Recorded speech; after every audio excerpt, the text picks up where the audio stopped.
there, this is Game Kick. We are playing Parkitect, and today we are going to build some decorations. So I'm going to start here with my building for this queue line. If you saw the last video in this series, I built this wooden coaster, this pretty basic wooden coaster, and then I built this queue line knowing that I wanted to build sort of an enclosure. And what I've decided is that I want this to be a pretty basic building. I didn't want to go too crazy on the theming for this one. It's just going to be part of a fairly simple section of this park, so I'm just making it a big old box that is going to house both the queue line and the exit line, or at least part of each of those. So what I did there was I just built my really quick foundation, just an easy square. And you can just, if you hit shift, that's how you can move your cursor up a level. So that's how I'm building that second level of walls right there. So I'm just going to finish that level up and then figure out how I want to make these doorways. So I didn't really know exactly what I wanted them to look like, so I'm trying a couple of different options. I try a little archway, but I realized that if you see the texture, it doesn't really match. The walls are these wood planks, but the wall around that door is just a flat surface. But I'll come back to that in a second as I try to figure out what kind of windows I want. One of the things that I would really like to see at some point in the Steam workshop for this game would be new decoration pieces, so new building pieces and pieces you can use for general decorations. And here I'm like, oh, maybe I'll try a regular door, and then I'm dumb and I think that, oh shoot, maybe these doors can't actually open.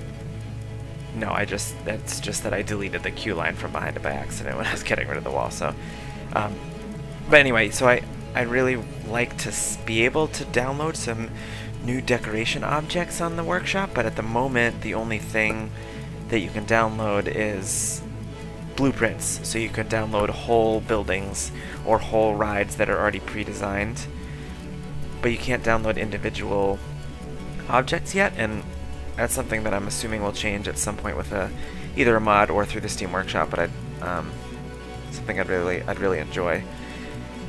So here I think maybe I'll try these corners with this curved piece, which actually looks pretty nice. It matches that wood plank material, and it also looks like the building has a little bit more, I don't know, texture, I guess, just a little bit more visually appealing. And I'm just kind of playing around with where to put these windows for the moment. I'll fix that wall there. And then I'm going to skip just a little bit and speed through the rest of these decorations. I'm putting on a roof really quick, just a pretty basic roof, but there's actually some nice corner pieces for those rounded walls that I have, and then I just make the top flat here. And boom, it's done. Alright, and then I put some nice little awnings over those doorways just to make them look a little bit nicer. Here's a little tip: if you hit V, the V key by default, you can glimpse into your building, so it kind of makes everything temporarily see-through, just so you can see what you're doing, I guess. And then here you can see I'm just struggling a little bit with the roof border that I want to put around this whole building, but eventually I get the color that I want, and I'm gonna put that around the whole border of the roof just to, again, just give it a little bit of extra visual texture. And then I'm looking for something then to put on top of that border just to give it another layer.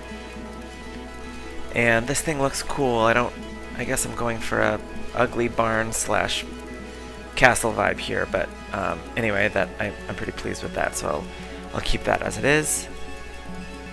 And then I find the mushrooms in the decorations, and I think, sure, why not? I can just throw a bunch of these down right in front, just to give it a little bit of a theme when you walk into the ride. I'm just going to take a quick skip over here to our little main main walkway, I put down a couple of shops down below there, and then I'm putting in a few more along with some flowers and some more benches just to give that main path a little bit more of an official feel. But then I'm going to come back over here and decide to build another layer on top of this, the barn castle, as I guess I've decided to call it. At first I'm not exactly sure what I want to do at this level, but I know that I just want to give it some extra height. And in a second you're going to see something that I run into kind of often with this game, which is that because of your angle, I guess your angle of your viewpoint, it's hard to tell when you're actually connecting a piece with another piece. You can see that, oh, that wall's actually floating there, so that's not really what I wanted, so I have to lower it down and kind of sink it into that other piece a little bit. But that's fine. I actually like the way that looks, that it's sort of like a half wall. And I'm just going to build another one on top and then put some more windows in here just to tie it into that lower level. And I will just quickly slap a roof on there, and you can see I also put down a couple of additional roof borders just to give that upper piece, that upper tan piece, a little bit of visual interest as well. But yeah, I end up kind of liking the way this turns out. It has a lot of nice colors that go together fairly well, but it doesn't look too forced or anything like that. So once I finish that roof off, I'm just going to give that second layer a little bit of extra pizzazz with some additional chimneys, but they're a little bit different than the other chimneys that I have in those corners. But here I'm using the Alt key again to give myself that grid that lets me line things up pretty easily. It snaps to the grid based on, I guess it's based on the size of the object, so because this is a pretty small one, the grid is pretty small, and it lets me get kind of pretty minute with where I want to place these.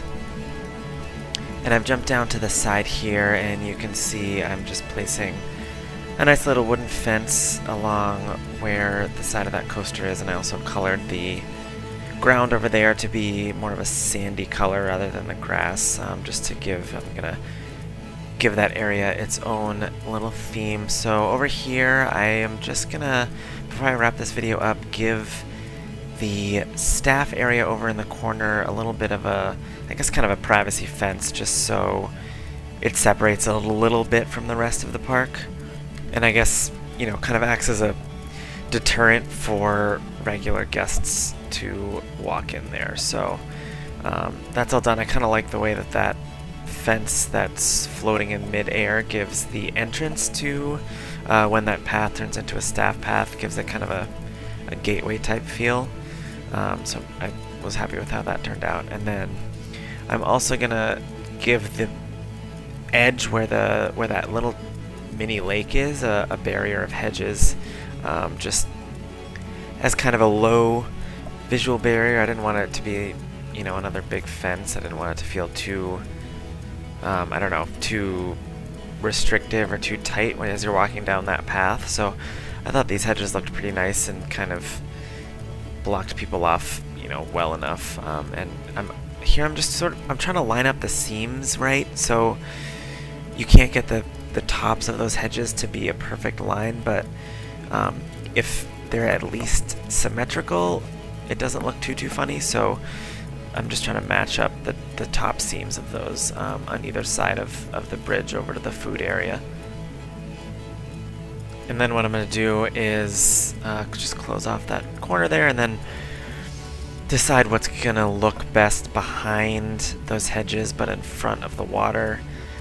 So I think maybe, you know, it could be a square bush or maybe a tree, but then I'll pick a shrub that I can just line along the back and give it a little bit of an extra layer of nice scenery back there. So again, I'm going to use the Alt key to make a grid so that those line up nice and evenly, and I'm going to do it all the way around back to that staff fence over in the corner. So thanks for watching the video today, and as usual, if you want to see more of this content, make sure you like this video and subscribe so you can catch the next one. I'll see you next time.